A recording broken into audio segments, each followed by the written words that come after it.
Suhu perpolitikan di tanah air mulai tampak jelang pemilihan presiden 2024. Adu kuat dan strategi juga sudah terjadi di tingkat atas partai. Setelah munculnya sinyal dukungan Presiden Jokowi untuk duet Prabowo Subianto Ganjar Pranowo, mantan Wakil Presiden Yusuf Kala juga turun gunung. Diketahui sejak awal tahun 2023, nama JK disebut-sebut sebagai kingmaker Anies Baswedan. Kini usai munculnya wacana duet Gerindra PDIP, JK disebut mau menjodohkan Golkar bersama partai koalisi Anies Baswedan.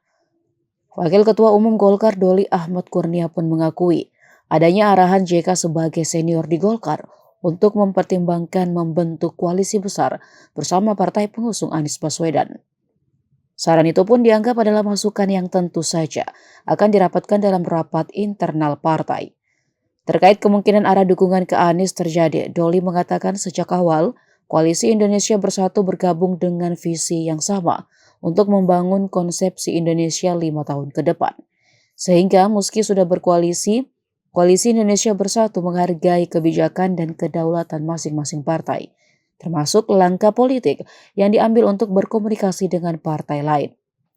Sebelumnya, Ketua Umum Golkar Airlangga Hartarto menyebut kemungkinan ada koalisi yang bersatu untuk membentuk koalisi besar usai mengikuti buka bersama Nasdem. Airlangga pun hanya menjawab dengan politis untuk menunggu tanggal mainnya. Saat ini Airlangga Hartarto dipilih Presiden Jokowi sebagai Menteri Koordinator Bidang Perekonomian.